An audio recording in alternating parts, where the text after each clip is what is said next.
$60,000, I believe it was, something around there. 800,000. If you were to take that in 1930 and put it today, it would be like something astronomical. Like $3, $4, $5 million, something like that. 15. 15? Yeah. Oh my God! There you go. There's your answer. You want some money now? We should have had it back then. No, but It would what? be something a lot, and he had it all listed out how he wanted it to go, including like having flowers in the mausoleum. What the? In the mausoleum. What the? I heard that. That was something. I'm gonna go up real quick and just. That was loud.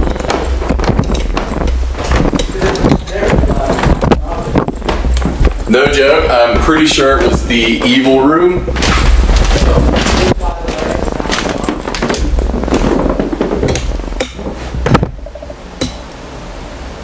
Can you make that noise again?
Built in 1881, Greenville Manor's walls pulsate with intense energy both from the past and potentially other realms. Its history of prominence as the home of two distinguished families is clouded with death and mystique. As figures from the past roam its beautiful hallways, the once dormant, mysterious energies will awaken and lurk in its shadows. My name is Marcus Haug, and this is Katie McKenney. We own Greenville Manor. In August of 2021, I got a phone call from my dad about the property. Me and Katie came to go look at it, and as soon as we walked on the property, we're like, we have to buy it. It's almost like it called to me and her to save the property. Fell in love with it. Yeah, we fell in love with the property as soon as we walked, literally looked into the windows. We fell in love with the place. You did a lot of digging on the history. Yeah, because I needed to know, who owned the building. And then you got the name T.C. Gibson and two sons. And then you got the McMillans as well. Two different families, one property. With big history. With big history. You have T.C., who was just immaculate in here. He owned a shop just down the street from here. He was huge in the Greenville area. He started out as a cutter, and then he became a partner and then owned his own clothing store right here in Greenville, which was absolutely huge. Eventually, when JCPenney came around, they bought him out. Not only did Howard pass away here, TC passed away here, and Lizzie, but their funerals were all here. And the McMillans performed them all. So now we do believe that you'll have T.C. Gibson here, his spirit. Howard's definitely here, and also T.C.'s wife would definitely be pronounced in here. They're very, very pronounced in here. And then you have the McMillans. You have John, and you have William, and Bill. So Bill is the final McMillan, and definitely Bill is here. When we spoke to some ladies that actually knew Bill and actually, had known him most of his life, they were talking about, his personality and how he was, and they have the same personality. Her and Bill have the same personality, and she interacts with Bill and Howard on a daily basis. We're sitting in this home that basically, is, A home, funeral home. Yeah. It's a conduit of energy. It's made for the living and the dead. It's amazing. That's all. That's how I put it. It's made for us and for the dead. Our investigation starts on the 3rd floor. Holy sugar. Holy sugar! Holy sugar. It's Kevin, I've never seen a dude like this. When our psychic ally, Karma from the UK, indicates on our Facebook live stream that there is a 70-year-old woman named Hannah wondering what we're doing in her house. The lady following you around is Hannah. It says, no, tell the lady that has passed, her name is also Hannah. With an H. An H. 2 H's, I guess. Spelled wrong. Hannah, if that's your name, can you make a noise or interact with one of these devices? Not one. This reading is backed up by a disembodied voice in K2 Spike, and also coincides with what Marcus told us during our pre-investigation tour. Now I'm going to tell you, we've been told that there's a very protective woman up here of her stuff, and we have a good friend that kind of was like, "Get off me! I know you're here." She's very protective up here. This whole entire area is just jacked with activity. You'll have flashlights going off. You'll have millimeters going off. You'll have every piece of equipment you have going off. This is the epicenter of all the activity is up here. Karma instructs me to go into the kitchen for better communication with him. Oh, shh. Oh. It sounded like something was moving in here. Can you do that again, ma'am?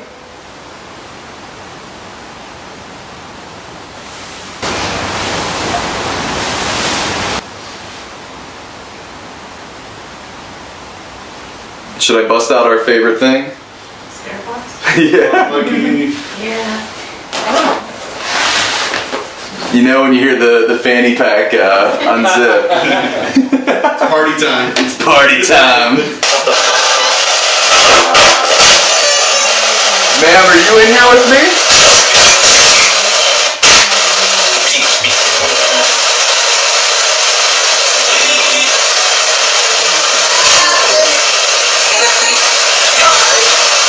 Can you tell me what your name is, ma'am? No. I'm using a spirit box, which is a device that sweeps radio frequencies at a rate of 1 to 3 stations per second, and it is theorized that spirits can use the white noise generated during the sweep to verbally communicate. Can you tell us what your name is? No. The woman continues to indicate that she cannot tell me her name. Is this because she doesn't want to, or is it possible that the man will not allow it? Also, she indicates I will see her, and she just might make an appearance later in the session.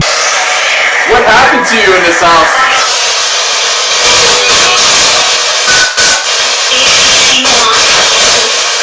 That was something there. See, the thing about the spirit boxes, a lot of the times you don't hear what it is live. A lot of it, you review it, and then you hear it whenever you're doing the review. A woman comes through announcing that the house is evil.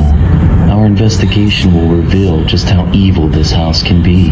Then a younger sounding female makes her presence known with somewhat sensual verbiage. Man, were you part of the McMillan family?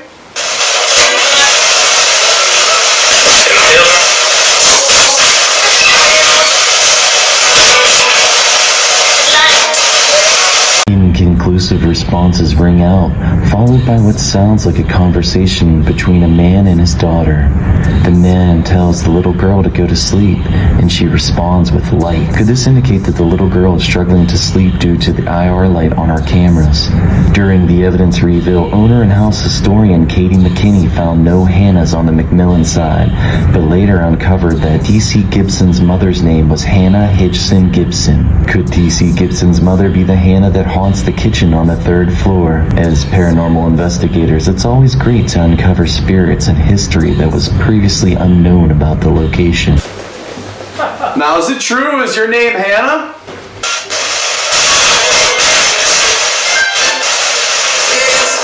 Yes.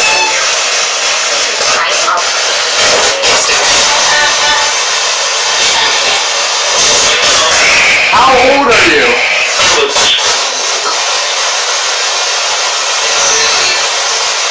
My camera briefly blurs, and then a woman comes through the spirit box asking if I see her. Earlier during this session, a woman with the same voice tone came through saying that I will see her later. Could this be the woman trying to manifest? Here is another camera angle of this interaction. How old are you?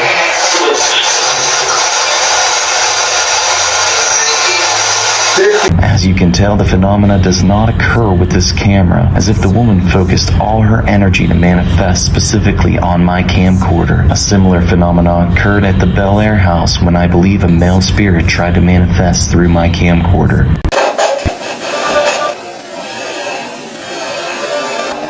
Here is additional analysis of this phenomenon during our evidence reveal with the Greenville owners, Marcus and Katie. So it's happening just on the camera. It didn't manipulate the other camera. So it's like it's intentionally focusing its energy on one camera. And I think it's trying to manifest. But it's not manipulating the external area. It's going right into the camera. Just that certain spot. Yeah. So I feel like it's like almost like, you know how there's EVPs? Yeah. This is like a electronic voice, EVDP. So it'd be like an electronic visual disruption phenomena, where it actually goes in and disrupts the visual camera. Things take a dark turn.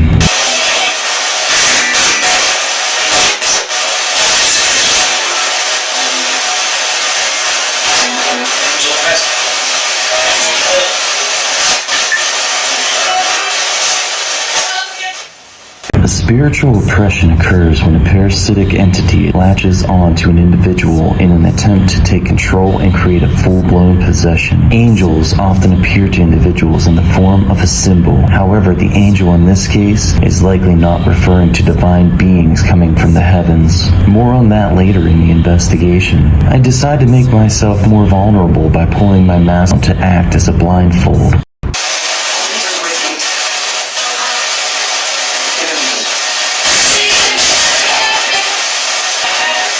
People are up here with me.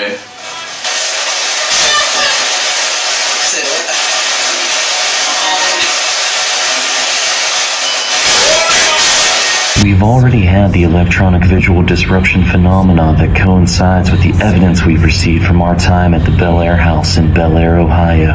Is this spirit warning me that we are doomed to run into the same evil as we did during that investigation? The Dark One's identity is revealed later in the documentary.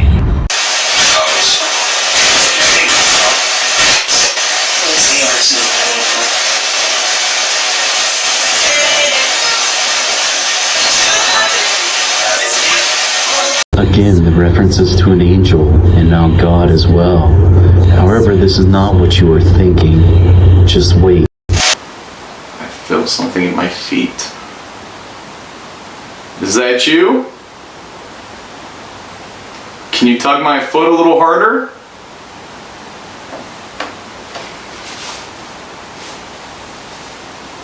Thank you. Oh my God, my feet are so cold right now. Are you on my legs?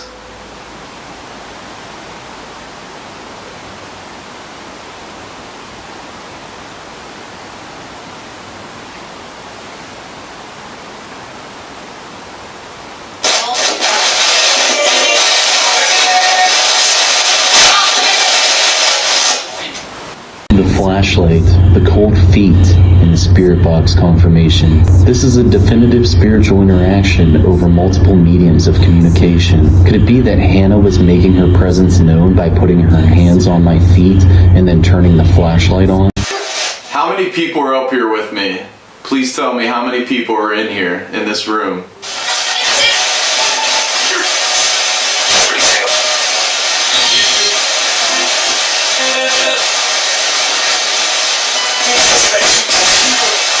46 referring to the number of entities with me makes me question if there is some sort of portal in the building.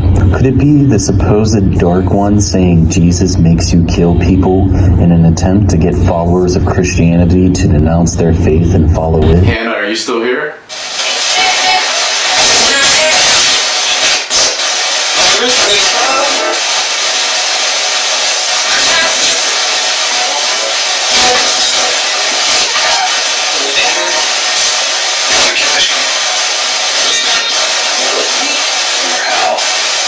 Is it possible that the Dark One's presence forced Hannah to leave and that is who is talking about attacking me? The reference to time travel leaves me elated as I believe that part of paranormal investigation is essentially using energy to travel in the past and interact with those who have passed. However, the flashlight coming on after a male voice references my health is somewhat discouraging.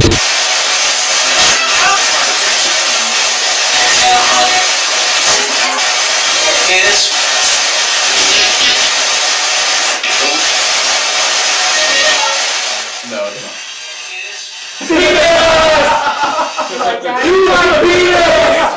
Perfect. Call you out. You like that? You like that? It just came out. I was actually reviewing it while I was on my lunch break at work, and I saw or heard that one, and I was like, I had to ask my coworker, I'm like, hey, come here. Does it say penis? Or I said, what does it say? Because I don't want to manipulate anybody's, what they hear. And he goes, yeah, it definitely says penis. Do you want me to stay in the kitchen, or do you want me to go somewhere else? If you want me to go somewhere else, can you make a knock?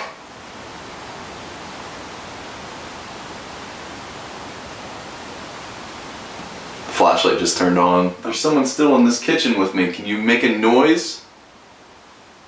Oh, flashlight's coming on and off. Thank you. My wife, Hannah, comes up the steps and informs me that our psychic friend Karma says that the spirit of Hannah wanted her in the kitchen and for me to leave. Okay. There's lights, so I'm okay. Okay, well the flashlight has been going off and on. Okay. I've been getting a guy coming through the spirit box. Do you want me to leave that up here with you? You can. I don't know how to work that.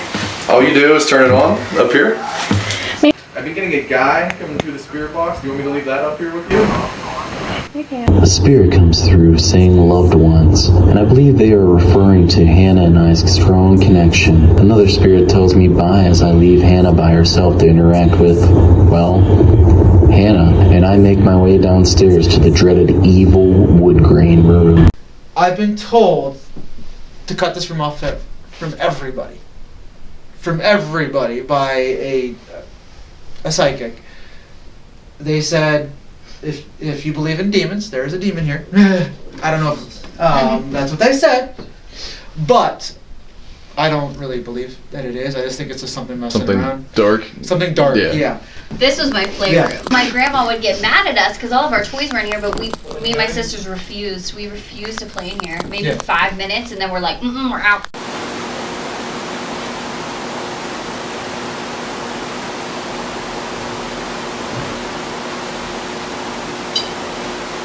Is there somebody over there?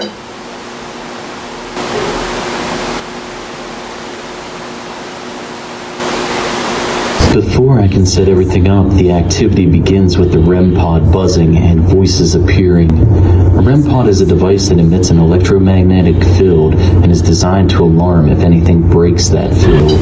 Can you really grab a hold of that to let me know that you're there?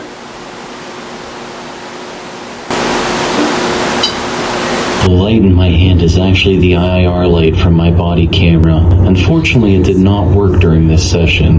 Not necessarily paranormal, but peculiar to say the least. As the REM pod buzzes wildly, voices come through with intelligent responses. There's a recorder on my hand here. Do you want to come up to it and tell me what your name is?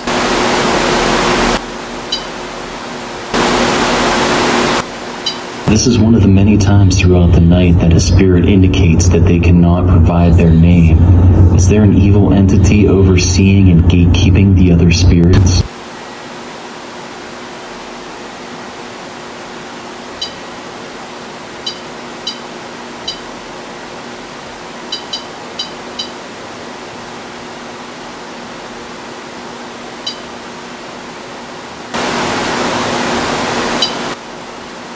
I I normally do not point out orbs, as they are commonly anomalies created by dust or bugs. However, these ones are interesting as they coincide with REM pod alerts and a disembodied voice. How many entities are in this room? How many people?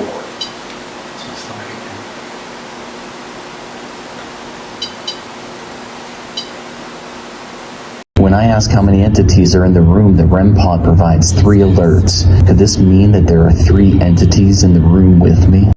When I first got into the property, what I tell everyone is the first thing I wanted to do was actually open up the trap door, and that took like 45 minutes. But in doing so, I say 45, it might have been like 25, I don't know. I want to make it sound more dramatic. 10 minutes. 3 days, 6 months. And 2 days. Locked up in the snow. Okay, let's put that. I was next, as I say, I was bound and determined to actually open that up. The realtor was like, well, if you can't get down there, it's fine. I mean, we'll come back to it. And Marcus was like, nope, I'm hellbent. I got it open, and it was almost like whatever was down there came straight up. I'll agree to that, yeah. And I opened Pandora's box, which is, you don't do that anywhere. And I think because it was closed off so long, whoever I put whoever was down there was like, I'm released, thank you. Because it went straight up to the building, like everywhere. And I get down to the basement, and I'm looking around, and you see where they would have done the embalmings before they moved it up to the first floor. You can see how it's kind of set up. Well, I'm in the back, and all these chairs that you see up here now were downstairs. Something like grabbed on, you can see the fingers actually go up, pull its head out, stand all the way up, almost hitting the ceiling. I thought somebody was, squatting in the building.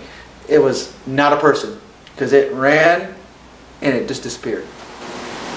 How long have you been at this location? My digital voice recorder picks up a compelling electronic voice phenomena, or EVP, that coincides with Marcus and Katie's story. How long have you been at this location?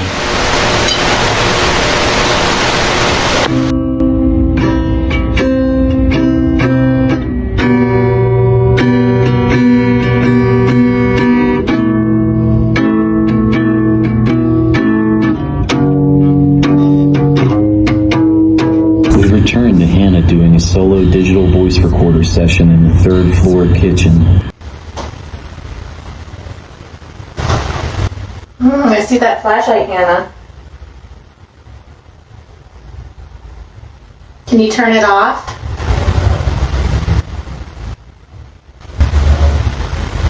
Thank you. Although Bumpin' the Night Society's Hannah is trying to interact with Greenville Manor's post-life Hannah, a male disembodied voice comes through. The voice is defiant, yet the flashlight interaction is compliant. Is it possible that the male is refusing Bumpin' the Night Society's Hannah's requests, but Greenville Manor's post-life Hannah is complying via the flashlight off-screen? Can you make a noise if you're in here with me?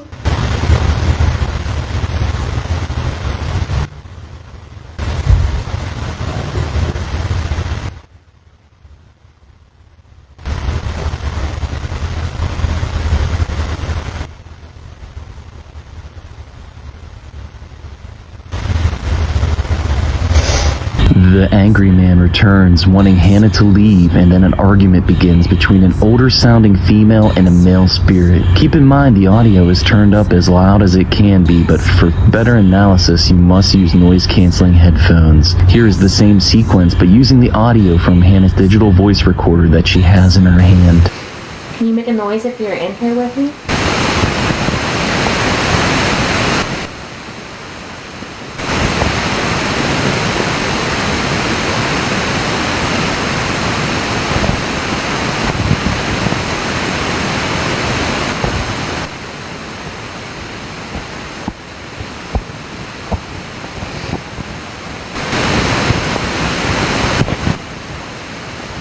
It is fascinating that the interaction captured from the camera is completely different than the interaction captured on Hannah's recorder, despite them being merely a few feet away. Again, there appears to be a gatekeeping ghost preventing the other spirits from responding. Does the little boy like to chase people for fun?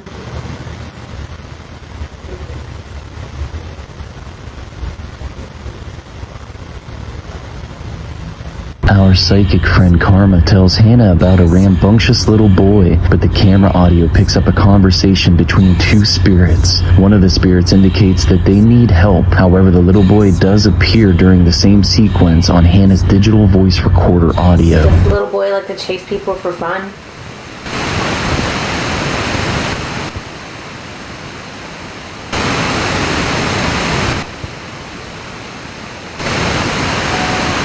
Again, a completely different interaction plays out despite the two devices only being a few feet away from one another. Despite the differences, one thing is for sure, and that is a spirit is calling out for help. I'm sure if Hannah could have heard the spirit live, she would have done whatever she could to help them. While none of the evidence coincided with this, Karma did indicate that one of the spirits around Hannah suffered from a miscarriage.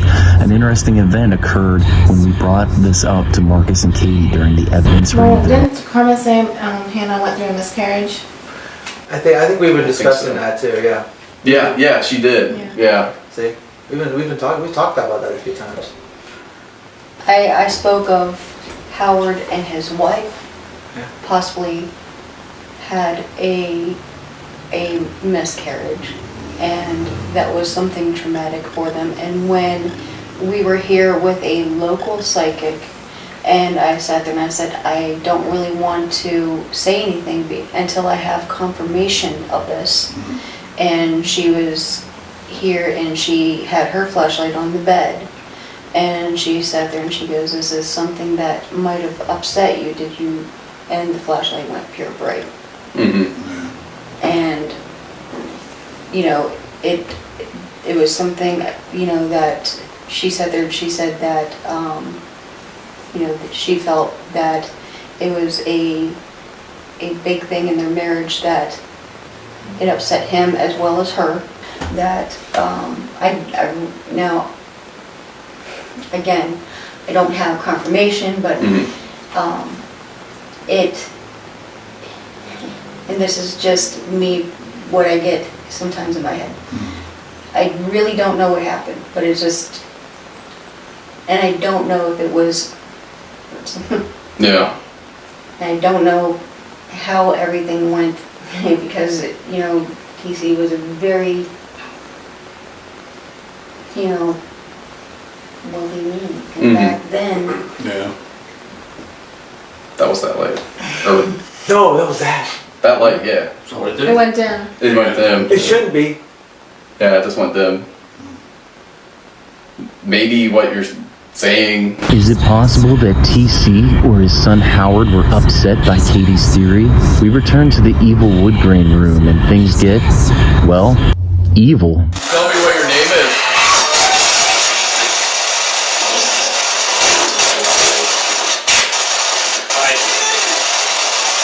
That's my name. Can you tell me your name? When I ask the spirit to tell me its name, it responds with malignant, indicating that I am interacting with a potentially malevolent entity. Then the spirit starts spewing violent words. Thank you so much. Now can you tell me how many people are in the room here with me?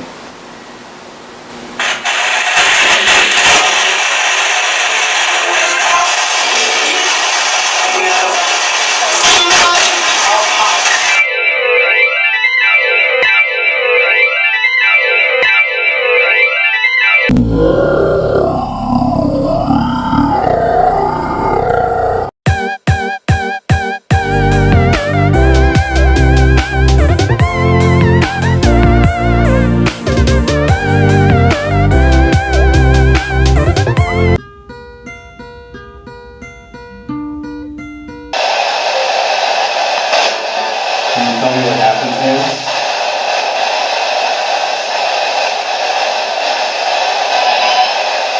Is that you that turned it off?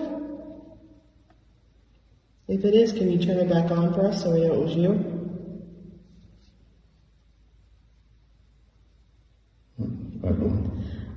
Thanks. That's so awesome, Lily. Thanks so much. You make it brighter? Yeah, turn it. Turn to the right. Make it as bright as it can get.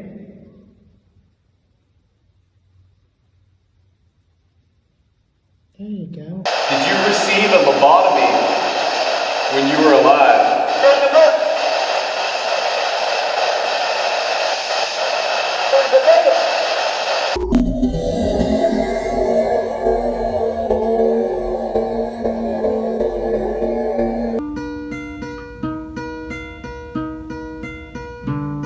What happened to you in the basement? Bad person. Who's the bad person? Emily got really long. I don't know. The Emily's, Who was back in the cubbyhole making all those noises?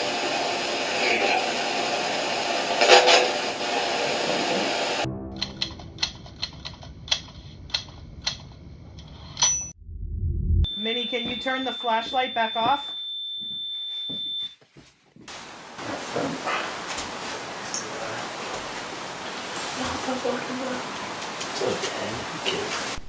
Are you buried under the Grand Midway Hotel? Oh, wow.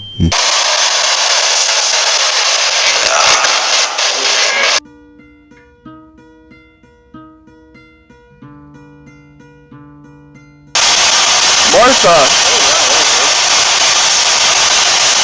Yes. Can you please turn it as bright as possible?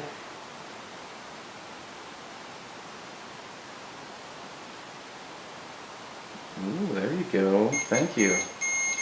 Are we still interacting with Minnie? Is there a woman who committed suicide in this room? Is that what happened? Or were you strangled?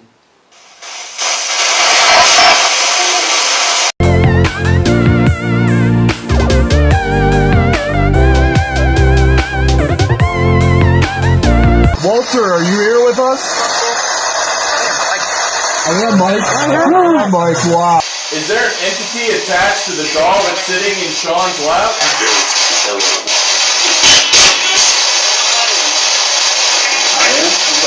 I think so, yeah.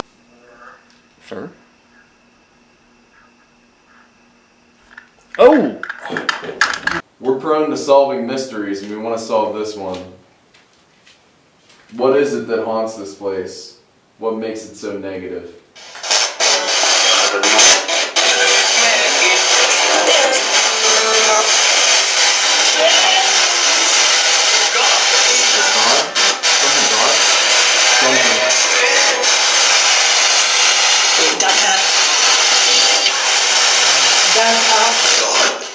God.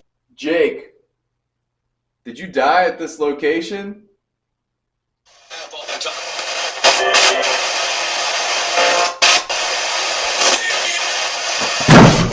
Holy shit! You're right. Are you okay? Are you?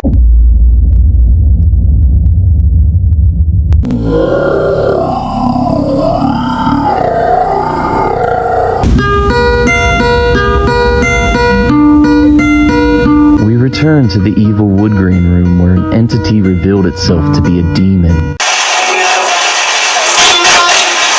Things continue to take an odd turn as high-ranking daemonic entities start to show themselves. How long have you been in this room?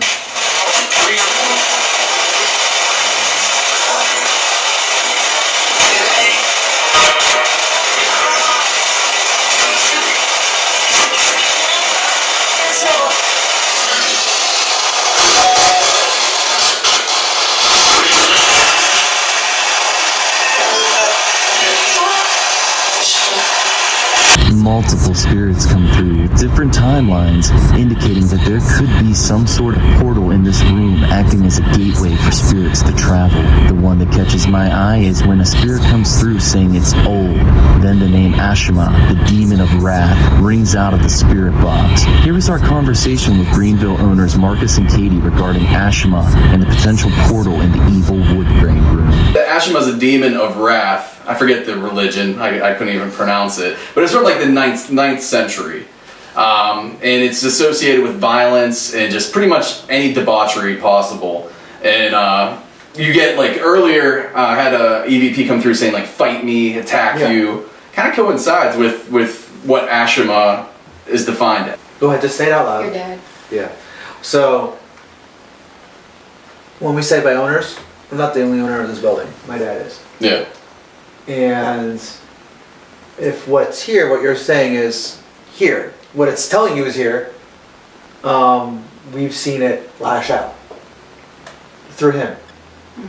Oh, really? Oh yeah. And we've told him to stay out of the building quite a few times. Like an impression, almost? Yeah, oppression.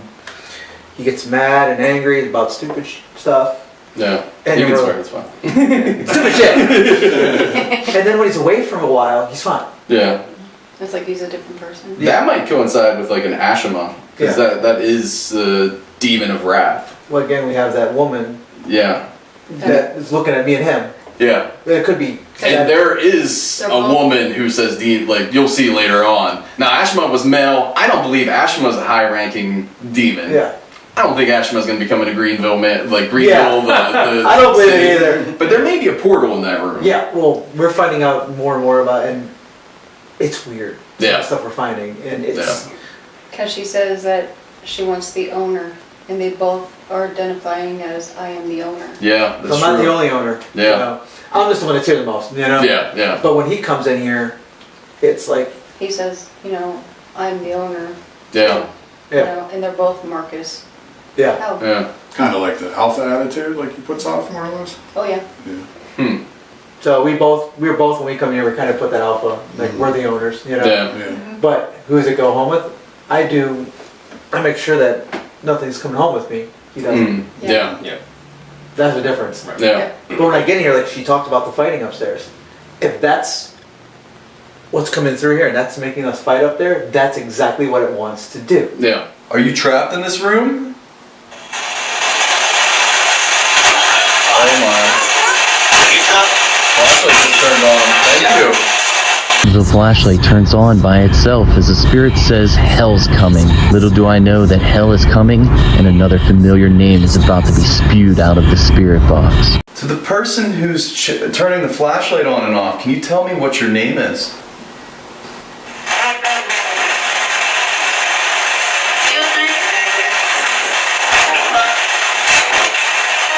The entities in the room refer to me as a human and a maggot. This gives me the impression that I am dealing with a potentially inhuman entity, an enigma, as the fact that this entity keeps showing itself is truly a mystery. Did something happen to you in this room? Is that why it's so negative? Thank you. Now you verified for me that something did happen in this room. Can you tell me through this device, can you tell me what it was?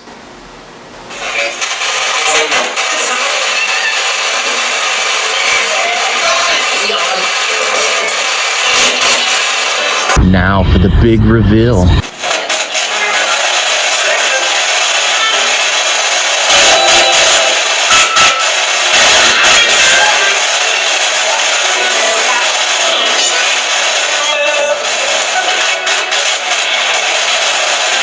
Who's messing with the light?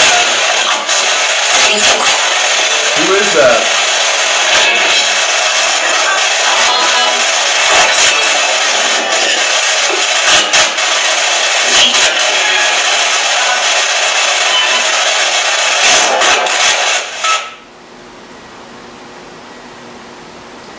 Are you a man?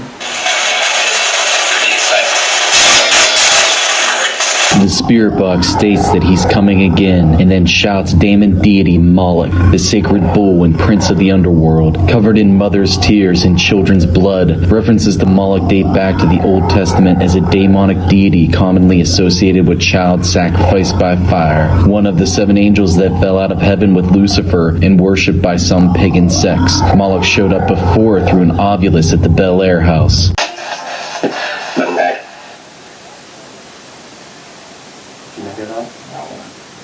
Malik, maybe. So we talked about my dad. Yep. It said dad. Yeah. It said pistol. Howard. Howard, yep. All that makes sense. And it said free yeah. when you opened the basement. That's... Wow. Now, with Moloch though, Yeah. we did get Moloch at the Bel Air house as well through an ovulus. Yeah. In a part where there is definitely a portal in the house. Yeah. In what Edwin Hetherington's room. So I don't know, again, there may be a portal up there, Unless lets things in and out. Yeah. Now, Yeah. if it is following you guys, and if there's a portal there, and there's a portal here, if it's following you guys, it could be attached to you guys, and even if it stays away, but you go to a location, it knows you're there. Yeah. It just goes through the portal. It's here. Yeah. Well, what weird thing is, the first time I was ever at Bel Air House, it was me and another team member that ain't with us anymore. Like, he's still alive, he's just not part of our group. Oh, dude, that's good. I was a little worried. When we went into that room where the portal's supposed to be, I was getting chest pains right in that same closet, which is where he got that same. But that's interesting, though, that you got it there and you got it here. Yeah. And we didn't get it at any other location that I'm aware of. Well, I think it's traveling with you guys. It's watching where you're going, and then when it knows you're there, it kind of zones in on you guys because it knows you guys have got good energy. Right. What it's trying to do is, again, create chaos, trying to bring it down.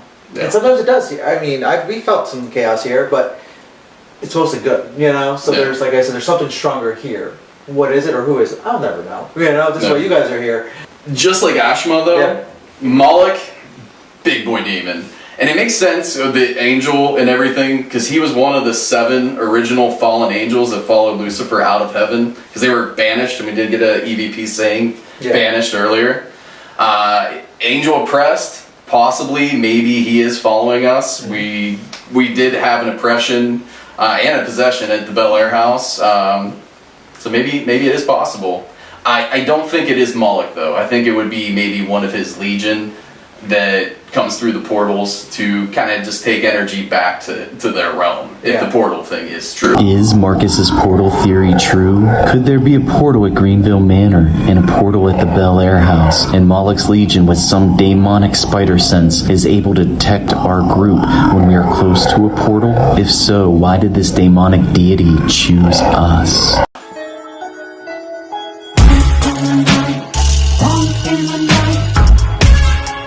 You hear a bump in the night, in the night, bump in the night, in the night, bump in the night. Did you hear a bump in the night, in the night, bump in the night?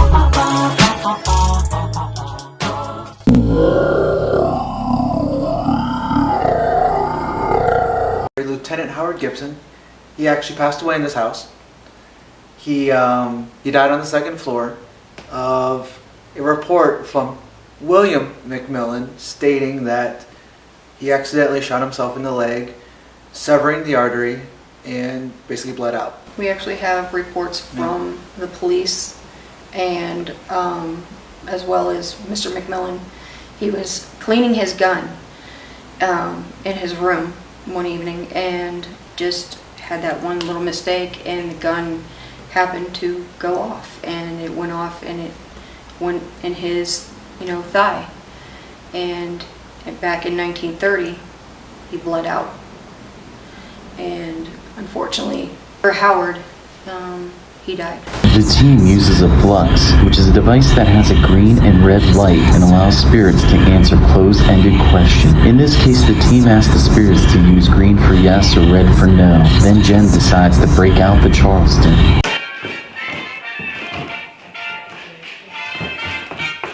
can only see like part of you.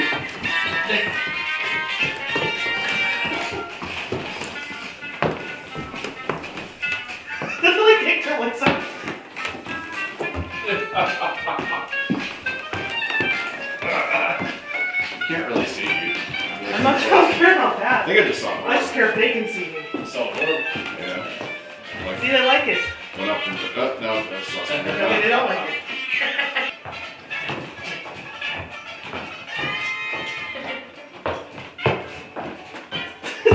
Although the dance elicited a negative response from the spirits, it did seem to generate some potential activity. I typically do not put much merit into orbs, but the anomaly at the end was interesting. We go back to my solo investigation in the evil wood grain room.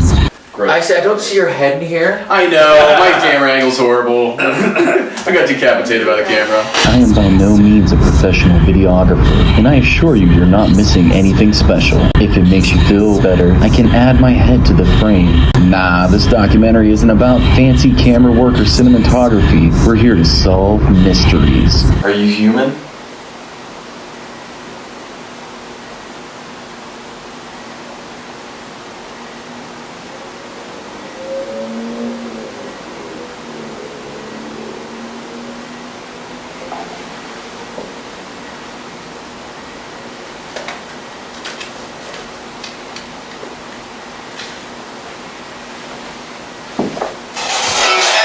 What are you? An entity in the room keeps insisting that it's inhuman and a demon. It does seem like this entity is trying a bit too hard. However, with the mention of several high-ranking daemons, I won't completely disregard this entity as something inhuman. What are you? Can you tell me?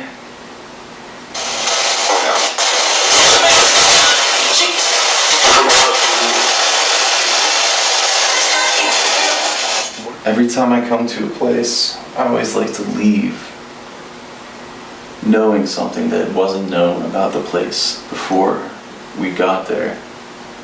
Can you tell me what the secret is here? Tell me what's so special about this room? What happened here?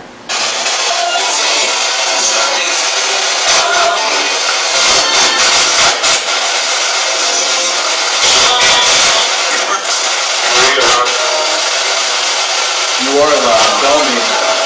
Please. Oh, we just talked about gin the other day in here. Yeah. We just talked about it upstairs. Yeah. Yeah. And so, like, it's weird. So we have a lot of theories on this place. So, I mean, that could be one of them. Yeah. I'm not throwing anything out because it's new.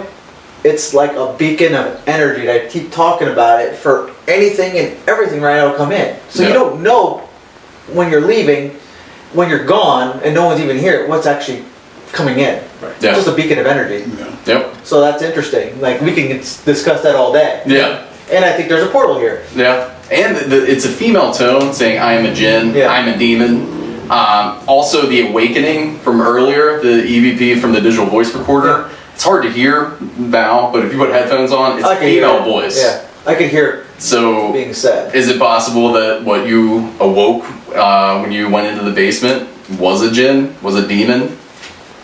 We don't know yet. Yeah. I'm going to tell you there's only one instance in this building where someone's gotten scratched. Yeah. I mean, I think it'd be more common Yeah. if it was, because it's whole, a demon's whole being is to cause chaos. Coincidentally, 4 days after this interview, Katie was cleaning the seance room on the 2nd floor, and she felt a burning sensation on her arm. When she got to the car, she looked at it and found a big scratch forming. Could this have been because of her comments about the miscarriage during the reveal, or could this be something darker? Ma'am, what was your name?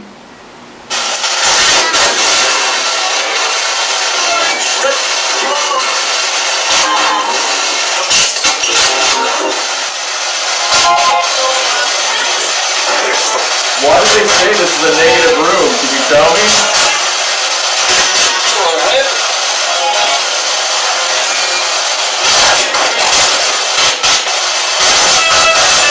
Another thing, and I don't know if there's any record of any abuse in the house or in the families. I mean, it might be hard to find that.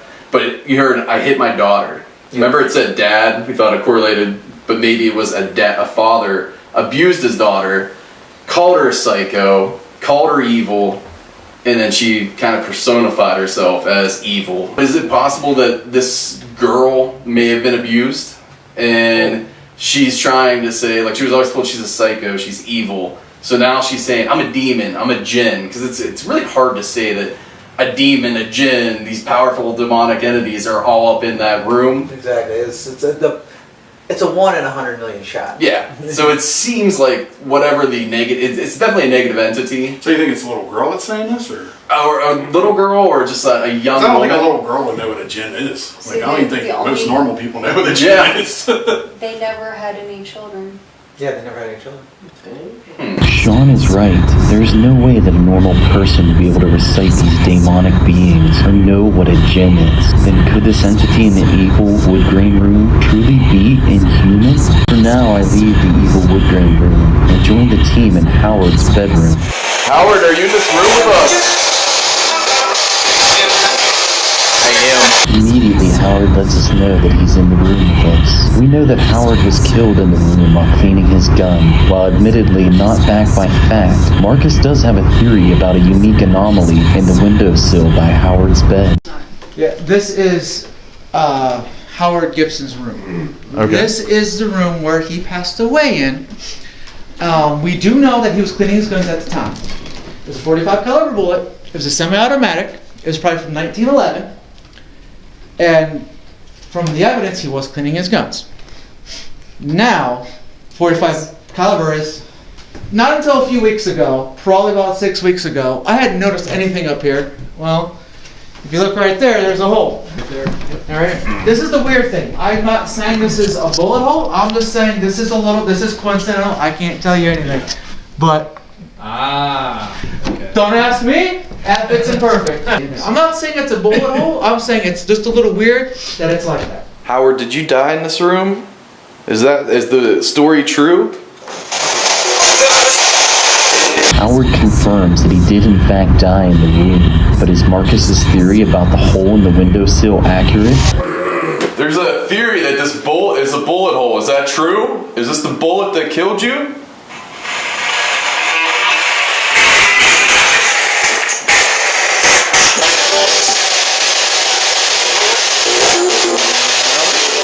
Might have said no. We got mixed answers to the question, as one spirit confirmed that's it, one said that it's bullets, and one simply said no. I believe we will need to return to Howard's room in the near future for further confirmation. So when you asked about the bullet, you're talking about that. That could be the bullet. It is the bullet. We don't know it's the bullet. We don't know the bullet. Yeah, they definitely killed him. But it's so weird that he was so willing to say yes. Yes. That's the thing that kills me. Like, I'm like, you're very respectful about it. The way you guys handled it. Well, they didn't sit there and be like, did you kill yourself? Yeah. No. Oh, we had people say that. I'm going to tell you he shuts down. Oh, I'm sure. I wouldn't blame him. So what you did was very Usually if that's the first thing that, that's usually what they say is they go in there and be like, did you shoot yourself? Did you commit suicide? He'll just shut down and walk out. Yeah, I don't blame him. He'll be like, and just. But the fun that it's That's so when different than the people bill say, that "I didn't get anything." so different from the now everything's Because that's what hitting he's like, me now. that I got get a like lot. so fucked up I'll sit now. there and be like, I feel and weird you just now. sit there and Yeah. I'm tired of hearing the same Yeah, thing. from Howard, like Howard. He gets frustrated. Yeah. I usually So we're not my used to watch will seeing go him like off, that. That's why I'm like, like, this is not the Howard I know. Yeah. heartbeat. will Yeah, go, yeah, he was very like, open. anxiety. And willing to And I'm communicate. like, And I like that. Yeah. that's So- when I'll sit there and go back, like, what happened, and that's what, like the same questions, and eyes rolling, I'm like, oh. So what she's saying is a lot of teams ask about how he died. Yeah. Same thing, and I'm not saying that the bullet hole is the bullet hole. I'm Yeah. saying it's a coincidence Yeah. that it fits. Yeah. You guys got the most response because of your respectfulness. Right. Yeah. You got that's the thing. I'm like, this is not the Howard I know. No. This is a different Howard. It's more willing to open up to you guys. So that's awesome. Well, anytime we do the spirit box sessions, we try to kind of talk to spirits, just like we talk to people, And in general, if anyone's here, they want to talk. Come on. Yeah, exactly. Very respectful. And I feel totally weird. It's like something's on top of me. That's the only thing I can put it. It's like watching all this. Yeah.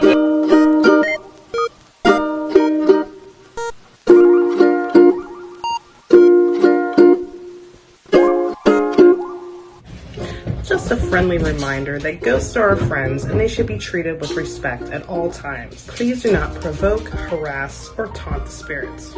Please make sure to leave the place that you investigate in the same condition it was when you started. Make sure to clean up after yourself and not to destroy anybody's property. Last but not least, don't be a jagoff like this person. Woo! I'm here, bitches! Come on out! Can I have me? Right here. What are you gonna do?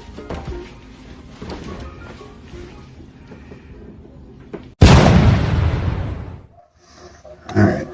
I don't know if we're ready down there or whatever. You ready? Yeah, make sure you turn them lights off or whatever. Yeah. Yep. The Estes method is when an investigator is blindfolded, hooks up to the spirit box via noise-canceling headphones. Others will ask questions that the individual can't hear due to the noise of the spirit box, and the investigator calls out what they hear. We add another dimension to this legendary method by having Sean go up to the 3rd floor by himself with a video camera and the video part of a baby monitor. And the rest of the team remains on the 2nd floor in Howard Gibson's room and asks questions through the baby monitor. Is there anything in the room with Sean?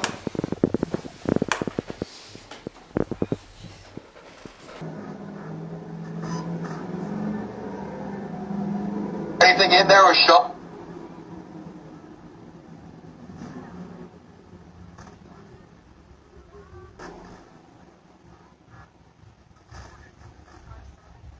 Seven.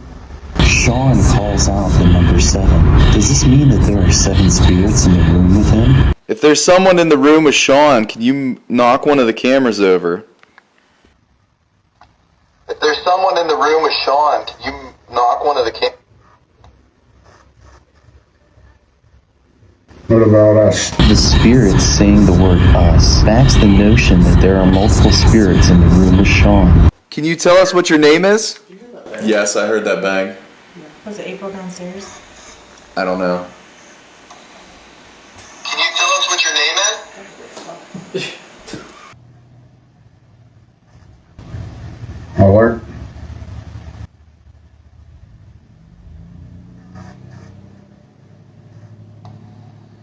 Can you tell us what your name is? This is a very peculiar situation, as there is a delay through the baby monitor. From Howard's room on the 2nd floor, I ask if the spirit can tell us what its name is. Sean responds from the 3rd floor, Howard, but it is before the baby monitor spews out my question on his end. Does this mean that Howard was responding to my question while I was in his room in real time through Sean on the 3rd floor? This would indicate that spirits, or at least some spirits, have an omnipotent quality to them.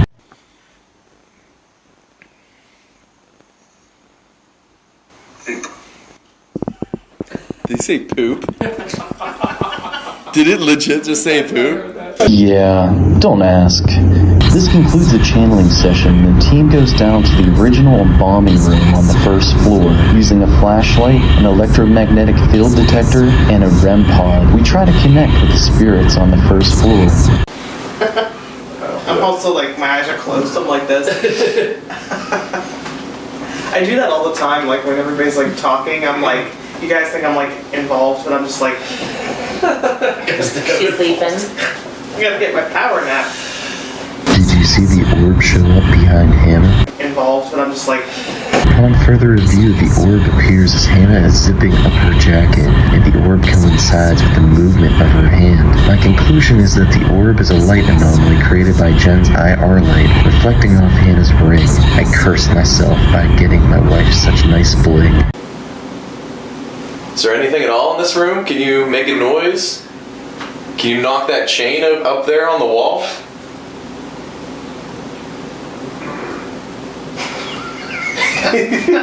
Can you grab Phil by the throat? He's trying to keep it.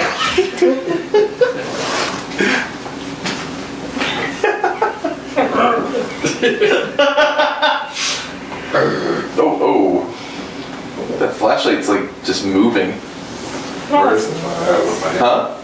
As the team laughs at Phil's congestion, the flashlight starts to move by itself.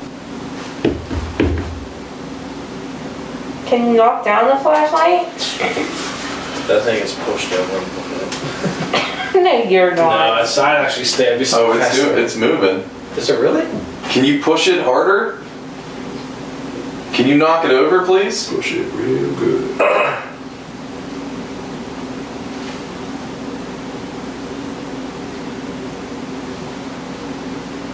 Phil ends up dying before me. I know it's him because he'd be coughing. Coughing ghost. Yeah. Since some of the members of the team were moving and Phil was clearing his throat again, I wanted to try to debunk the flashlight's movement by stomping my foot next to the table. However, I saw no movement when this happened. You know what table tipping is? Ow, I just got a sharp pain in my ass. I almost like fell off my chair. It's just a flashlight. Is that you? It is moving too. I can see it moving as it's twisting. Oh, I see that too. Like, it is legit moving. At first glance, it appears that the spirits are gaining energy by the sharp pain in Jen's ass. Ow, I just got a sharp pain in my ass. But all isn't what it seems. As investigators, it is important to have a skeptical brain with an open mind when analyzing evidence. Upon further review, the flashlight's movements coincide with the group laughing. After several hours of looking at these events, I determined that Hannah's right foot is on the table, and she vibrates the table with her laughter, causing the flashlight to move and even turn on. This would have been a crazy phenomenon, but it was debunked. However, these next interactions, you will notice that Hannah's foot is no longer on the table. Are we still interacting with Hannah?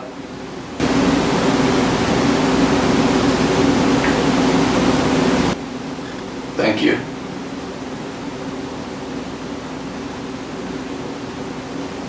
Hannah, we appreciate the interaction tonight. Can you do one more thing for us? Can you knock that flashlight over? I know you're trying.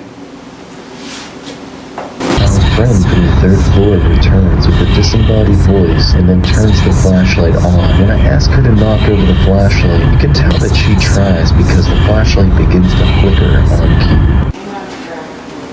Do you want us to go back to the second floor?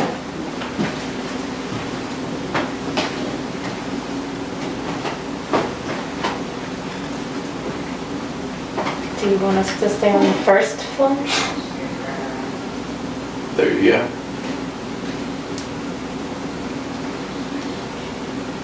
Thank you. Hannah uses the flashlight to tell us that she wants us to stay on the first floor. Do you want us to go in the basement?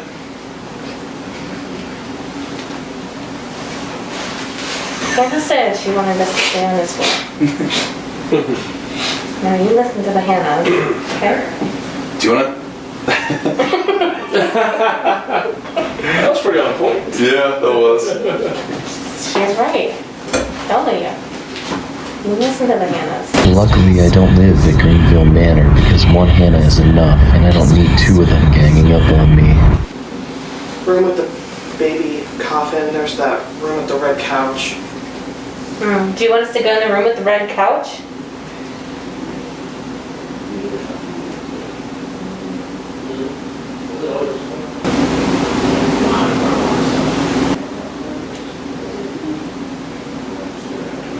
I'll take that as a yes. A clear, disembodied voice tells us that we don't want to go into the room with the red couch. If only we heard that live, we wouldn't have wasted our time in the room because we got zero interaction.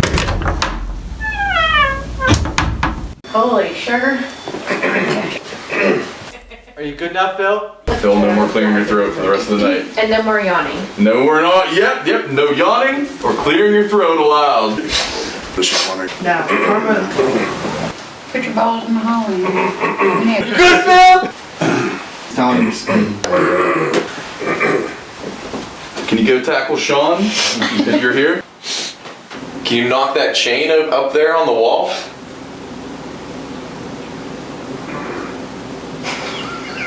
Can you grab Phil by the throat?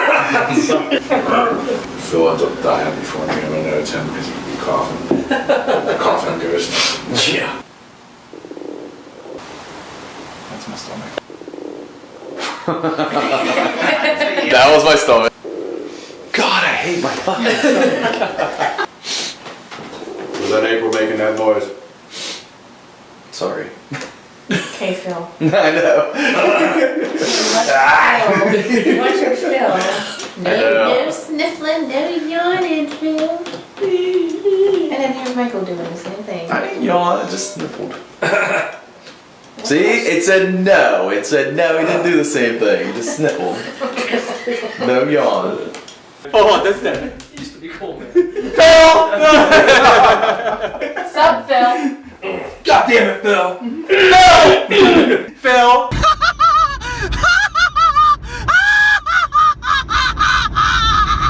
After a failed 40-minute situation in the room with the red couch, Sean, Hannah, and I decide to go back to the evil wood grain room to see if we can figure out the identity of the mysterious resident. Armed with the flux, a spirit box, ball pit balls, and 2 electromagnetic pumps to spread energy throughout the room. You want to feed the beast?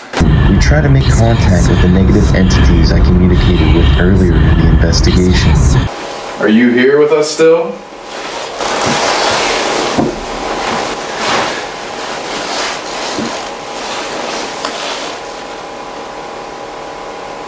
This used to be the playroom, huh? Yeah, that's what she said for like one day.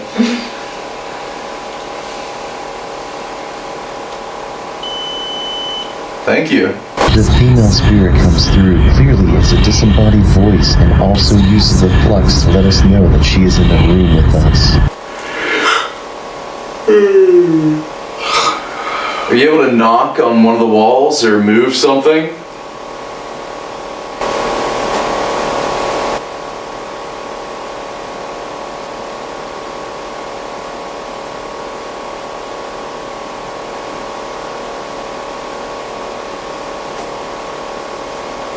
The gatekeeping entity seems to show up again, telling the other spirits to stay quiet.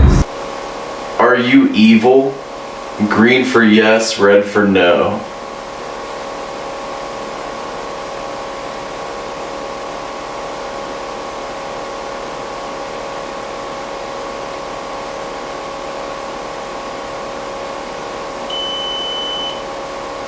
Yes. Thank you. Thank you for being able for answering. Again, using a disembodied voice in the flux, the female spirit confirms that she is evil. A big rule that we follow during investigations is to be respectful and appreciative of spirits interacting, no matter the negativity of their responses. If you want us to leave, just turn on the flashlight. Hannah's like, please turn on the flashlight. Exactly. Being 4 a.m. and freezing, Hannah tries to give us an out on the investigation. Luckily for Sean and I, the entities want us to stay around for a while. I bust out my spirit box to see what we're interacting with. Now you say that you're evil. What are you? Demon. Did you hear that? The spirit continues to insist that it is a demon. But what is it really? Our investigation uncovered that the entity haunting the evil wood grain room is in fact negative. However, it seems to want to be an inhuman supernatural force so bad that it makes me question the validity of its claims. While it's true that Marcus awakened something when he first opened the basement, Something like grabbed on, you can see the fingers actually go up, pull its head out. we'll need to return someday to see if we can develop a concrete theory of this energy's origin. We met a lot of friends during our investigation of Greenville Manor, from interacting with Lieutenant Howard Gibson. Howard, are you in this room with us? I am. Uncovering the identity of Howard's grandma, Hannah Gibson. Now you listen to the Hannah, okay? Do you wanna? The energy from the past still reverberates in an intelligent manner to interact with the present.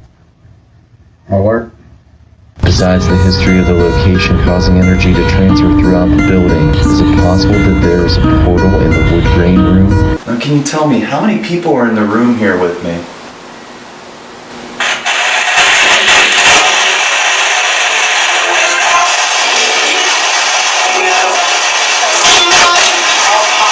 And entities from prior investigations can use these portals to follow us from location to location. Who's messing with the light? It seems that no matter where we go, no matter what we do,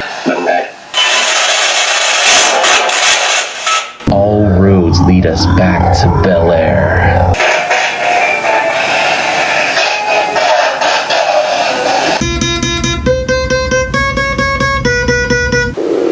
God, I hate my fucking stomach. Now you listen to the Hannah. Phil ends up dying before me. I know it's him because he'd be coughing. Ow, I just got a sharp pain in my ass.